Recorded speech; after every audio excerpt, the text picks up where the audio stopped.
प्यारे बच्चों, मैं अरविंद कुमार ओझा, सरस्वती विद्या मंदिर इंटर कॉलेज इटिया थो गोंडा। प्यारे बच्चों, आज हम आप लोगों को ऊंचाई दूरी से संबंधित जो आपका एक्सरसाइज है आपके बुक का, उसमें जो विभिन्न प्रकार के क्वेश्चन हैं उसको सॉल्व कराने का प्रयास करेंगे। चलिए पहला क्वेश्चन लेकर के हम चलते हैं। क्वेश्चन पहला है आपका, 7 मीटर ऊंचे भवन के शिखर से, एक भवन है जिसकी ऊंचाई कितना दिया हुआ है 7 मीटर, एक केबल टावर, टावर का मतलब आप समझते हैं, के शिखर का उन्नयन कोण 60 डिग्री है।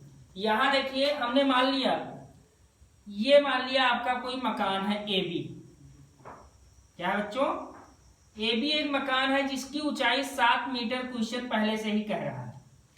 फिर क्वेश्चन आपसे कह रहा है कि इसी जो क्षैतिज धरातल है इस पर एक केबल टावर है, मान लिया इतनी ऊंचाई, केबल टावर ऊंचा होगा इतनी ऊंचाई पर। फिर कह रहा है जब इसके 7 मीटर ऊंचे भवन के शिखर से एक केबल टावर के शिखर का उन्नयन कोण 60 डिग्री है, यानी इस मकान के शिखर से जब इस केबल टावर के शिखर को देखा जाता है तो जो ये उन्नयन कोण बनता है ये कितना बनता है 60 डिग्री। कितना बनता है बच्चों? 60 डिग्री। यहां हमने मान लिया ए बी एक मकान है तो सी डी क्या है? एक केबल टावर है। फिर हमने मान लिया ये कोई बिंदु क्या है? ई बिंदु है, इसको हमने मिला दिया यहां से। समझ में आया बच्चों इतना? आगे क्वेश्चन आपसे क्या कह रहा है, और इसके पाद का उन्नयन कोण 45 डिग्री है। किसके पाद का? केबल टावर की बात हो रही है। यहां क्वेश्चन आपसे कह रहा है जब इसके शिखर से एक बार कहां देखा जाता है? केबल टावर के शिखर को। जब नीचे से ऊपर देखते हैं तो उन्नयन कोण। अब फिर बात आपसे क्या कह रहा है, इसके शिखर से, किसके? मकान के शिखर से जब केबल टावर के पाद बिंदु को देखा जाता है तो जो ये अवनमन कोण बनना है, क्योंकि ऊपर से नीचे की तरफ देखा जाता है, ये अवनमन कोण कितना बनना है 45 डिग्री। तो जितना ये अवनमन कोण होगा उतने ये क्या होगा? उन्नयन कोण 45 डिग्री। अब हमने इसको मान लिया बिंदु, ये इसके बीच की दूरी क्या मान लिया? x। तो ये भी दूरी आपकी क्या हो जाएगी? x इकाई या x मीटर हो जाएगी। समझ में आया? हमको ज्ञात क्या करना है? टावर की ऊंचाई ज्ञात करना है। तो टावर की ऊंचाई ज्ञात करना है। हमने मान लिया ये टावर इतना दूरी हमने मान लिया स्मॉल एच मीटर, और इतना हमने मान लिया कैपिटल एच मीटर। इसका मतलब अब यहां से आप देखिए जो केबल टावर है उसकी पूरी ऊंचाई क्या होगी? H plus H. अब चलते हैं अपने त्रिभुज में बात करते हैं। समकोण त्रिभुज कौन सा? सी ए बी में, सी ए बी में यहां देखिए हमें आधार और लंब में संबंध स्थापित करना है। अगर यहां देखिए, उससे पहले थोड़ा और आप देखिए, अगर इतना ये 7 मीटर है तो इसको हमको मानने की आवश्यकता नहीं है, ये भी क्या हो जाएगा 7 मीटर। क्लियर है बच्चों? यहां देखिए जब इतना ये 7 मीटर है तो ये भी क्या हो जाएगा 7 मीटर। अब इतना दूरी हमने क्या मान लिया? यस मीटर मान लिया। तो केबल टावर की कुल ऊंचाई क्या हो जाएगी? 7 मीटर प्लस एच। इन दोनों का ऐड कर देंगे तो हमको क्या मिल जाएगा? केबल टावर की पूरी ऊंचाई मिल जाएगी। सबसे पहले आपने क्या किया? समकोण त्रिभुज लिया सी ए बी में, क्या लेंगे? tan 45 degree, tan 45 degree is equal to, लंब यहां देखिए क्या है? ए बी, और आधार क्या है? A C. tan 45 डिग्री की वैल्यू क्या है? 1 is equal to A B की वैल्यू कितना दिया हुआ है? 7 अपॉन ए सी की वैल्यू क्या माने हो? x। यहां देखिए क्रॉस मल्टीप्लाई करोगे, x बन जा x इज इक्वल टू 7 बन जा 7। इसको मान लिया फर्स्ट इक्वेशन। समझ में आया ना? फिर आगे देखते हैं हम, अगर इस एंगल ट्रायंगल की हम बात करें, यानी समकोण त्रिभुज कौन सा?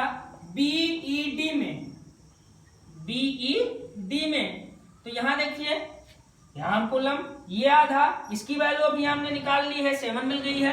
तो इसका मतलब अगर हम ले tan 60 degree is equal to लंब क्या है? डीई, और आधार क्या है इसके लिए? बीई। क्लियर है ना?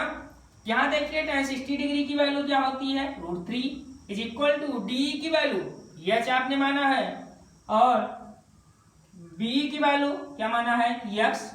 फिर यहाँ देखिए यक्स की वैल्यू अभी आपने निकाली है, यहाँ वाली लाइन में देखिए तो ये आपका हो जाएगा √3 is equal to H upon x की वैल्यू अभी आपने क्या निकाला है, 7। क्रॉस मल्टीप्लाई अगर आप करोगे 7 का मल्टीप्लाई किससे करोगे, √3 से, तो मिल जाएगा क्या, 7√3। यच का मल्टीप्लाई 1 से करोगे तो क्या मिल जाएगा, H is equal to 7√3 metre. Clear है बच्चों। अब फिर यहाँ बात क्या करेंगे, इस केबल टावर की संपूर्ण ऊंचाई के बारे में।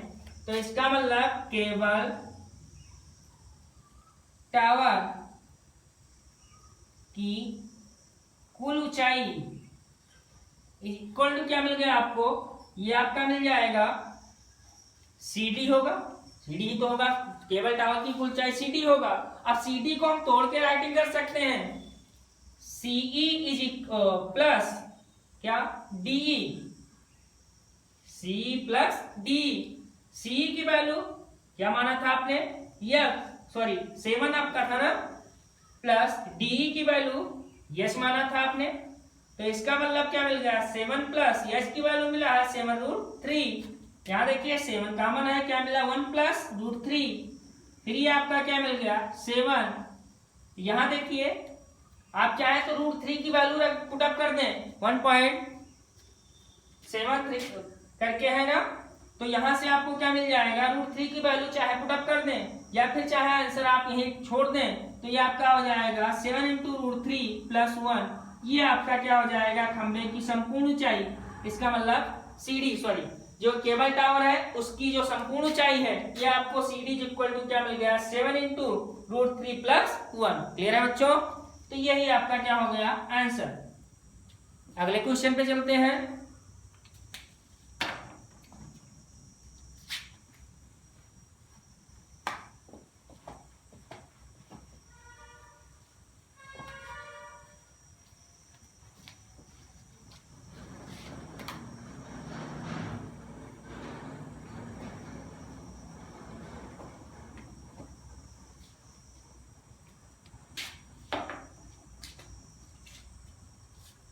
अगला क्वेश्चन आपका है,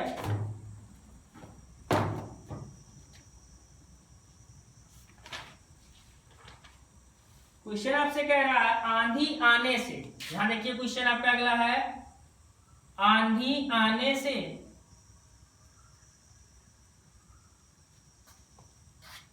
एक पेड़ टूट जाता है। आंधी आने से एक पेड़ टूट जाता है। फिर आगे क्वेश्चन कह रहा है और टूटा हुआ भाग इस तरह मुड़ जाता है, और टूटा हुआ भाग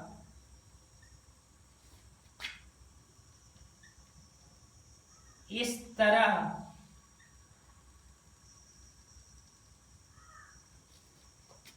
मुड़ जाता है।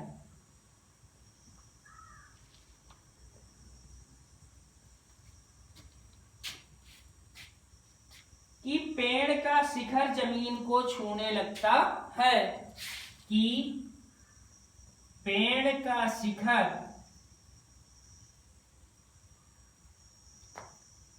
जमीन को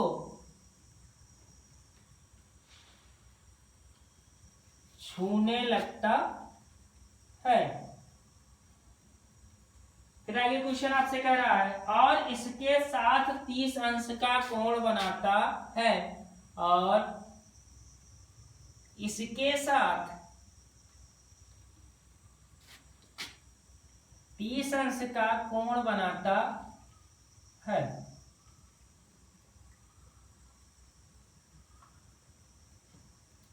आगे क्या कह रहा है, पेड़ के पाद बिंदु की दूरी, पेड़ के पाद मतलब जड़ बिंदु, पाद बिंदु की दूरी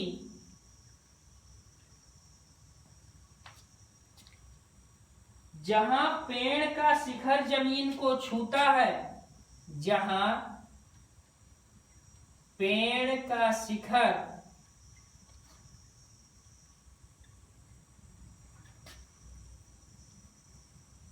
जमीन को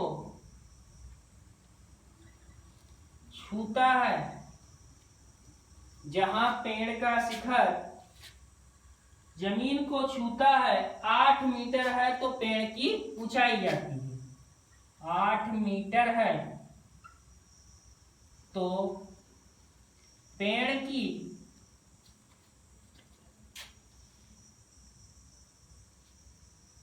ऊंचाई ज्ञात कीजिए। समझ में आया बच्चों?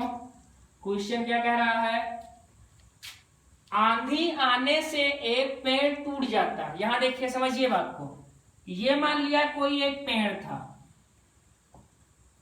ये क्या था? एक पेड़ था AB। फिर कह रहा है आंधी आने से एक पेड़ टूट जाता है।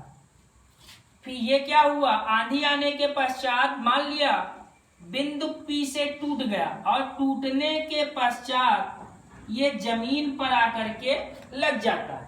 ये तो कह रहा है क्वेश्चन। और टूटा हुआ भाग इस तरह मुड़ जाता है कि पेड़ का शिखर जमीन को छूने लगता है। ये जमीन है और ये पेड़ का शिखर यहाँ था पहले, और ये टूट करके और जमीन को छूने लगा। फिर आगे क्या कह रहा है? और इसके साथ 30 अंश का कोण बनाता है। और ये जो कोण बन रहा है ये कितना बन रहा है बच्चों? 30 डिग्री का। फिर आगे क्या कह रहा है? पेड़ के पाद बिंदु, पेड़ का पाद बिंदु यही तो है बिंदु A की दूरी, जहां पेड़ का शिखर जमीन को छूता है, कितना मीटर दिया है? 8 मीटर। तो ये दूरी कितना दिया है? 8 मीटर। ये तो कह रहा है क्वेश्चन। हमने इस बिंदु को मान लिया, C मान लिया। फिर आगे क्वेश्चन कह रहा है तो पेड़ की ऊंचाई ज्ञात करना है। हमको क्या करना है? ये पूरी ऊंचाई ज्ञात करना है। अब पूरी ऊंचाई ज्ञात करने के लिए एक चीज हमको ध्यान रखना है कि इतनी ऊंचाई तो हमको इससे मिल जाएगी, ये तो कंफर्म है। फिर बात करते हैं जितनी ऊंचाई, जितनी दूरी या लंबाई ये होगी उतनी लंबाई ही तो ये होगी, क्योंकि क्वेश्चन आपसे कह रहा है कि जिस बिंदु से पेड़ टूटता है वही चीज आकर के उसका शिखर जमीन पे स्पर्श करता या छूता है। तो इसका मतलब ये चीज इज इक्वल टू आपका क्या है? BP होगा। समझ में आया ना? अगर हमको ये चीज मिल जाए यानी AP मिल जाए और इसकी सहायता से अगर हम CP निकाल लें तो जितना CP होगा उतने BP होगा। क्यों? क्योंकि क्वेश्चन ने आपसे सीधे कह दिया है कि पेड़ उस बिंदु से टूटने के पश्चात सीधे शिखर से जमीन से स्पर्श करता है या छूता है। तो इसमें आप ध्यान रखिएगा, माना इसको हमने मान लिया S मीटर, इसको हमने मान लिया स्मॉल s मीटर, तो ये भी आपका क्या हो जाएगा? स्मॉल h होगा। क्यों? क्योंकि ये दोनों परस्पर क्या होंगे? बराबर होंगे। इसका मतलब आप चाहे तो लिख सकते हैं, माना AP is equal to h metre, फिर BP is equal to CP is equal to small s metre. ये तो हो जाएगा। अब आपने क्या किया? समकोण त्रिभुज, ऐसे पहले ये दिया ही है AC is equal to 8 metre.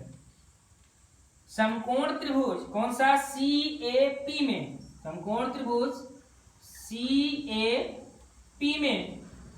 यहां देखिए, जब एंगल यहां बन रहा है तो इसका मतलब लंब ये होगा, आधार ये होगा। एक बार हमको लंब ज्ञात करना है तो इसका मतलब अगर हम लंब पर आधार निकालें तो क्या मिलेगा? tan theta.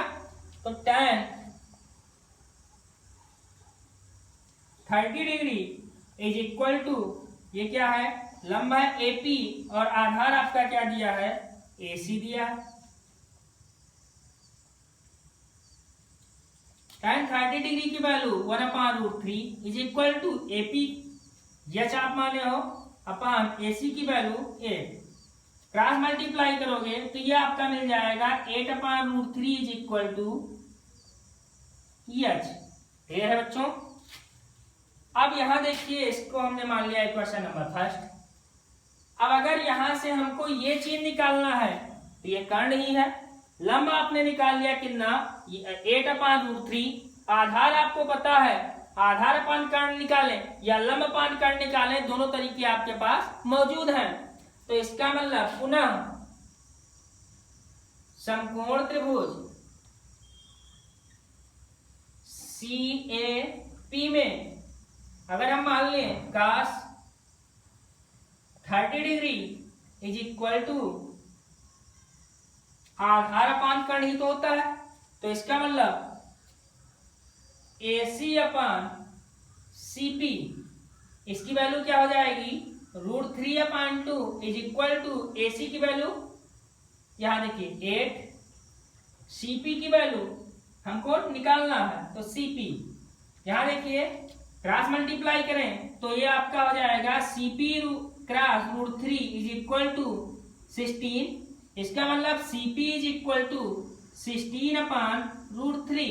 क्लियर है बच्चों, इसको मान लिया सेकेंड समीकरण।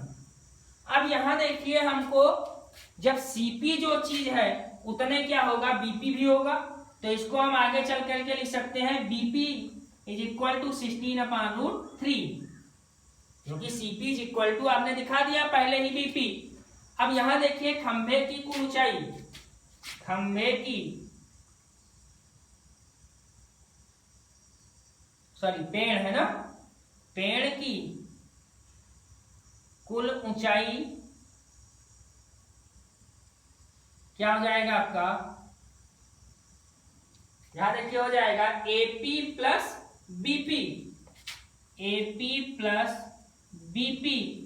AP की वैल्यू अभी आपने निकाला था, कितना मिला था, और AP को आपने माना क्या था H, तो H की वैल्यू क्या निकाल रहे हो, 8/√3, 8/√3, या पहले जो माने थे उसको राइटिंग कर लीजिए, H प्लस इसको क्या माने थे H, इसका मतलब 8/√3 प्लस 16/√3, ये आपका हो जाएगा 24, नहीं तो होगा, आपने क्या किया, √3 से ऊपर नीचे गुणा कर दिया, ये आपका 24 इसका मल्टीप्लाई करोगे तो √3/√3 का मल्टीप्लाई √3 से करोगे तो क्या मिल जाएगा 3, तो ये आपका 8 बार जाएगा टेबल। इसका मतलब क्या मिला, 8√3 मीटर। क्लियर है बच्चों, आप चाहे तो √3 की वैल्यू पुटअप कर दें 1.7321, चाहे वो पुटअप कर दीजिए तब भी आपका आंसर मिल जाएगा, या फिर अगर आप यही छोड़ दे रहे हैं तो आपको मिल गया किसकी ऊंचाई, पेड़ की संपूर्ण ऊंचाई मिल गई, जो आंधी आने के पश्चात बिंदु P से टूटकर जमीन पर स्पर्श किया था। समझ में आया बच्चों, अगला देखिए क्वेश्चन।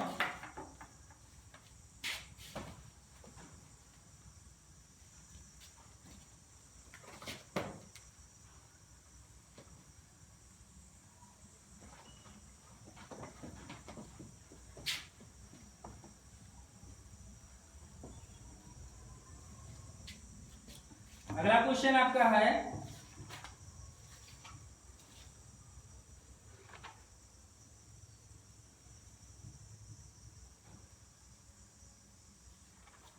और अच्छा क्वेश्चन है जो बार बार पूछा गया है। देखिए क्वेश्चन आपसे कह रहा है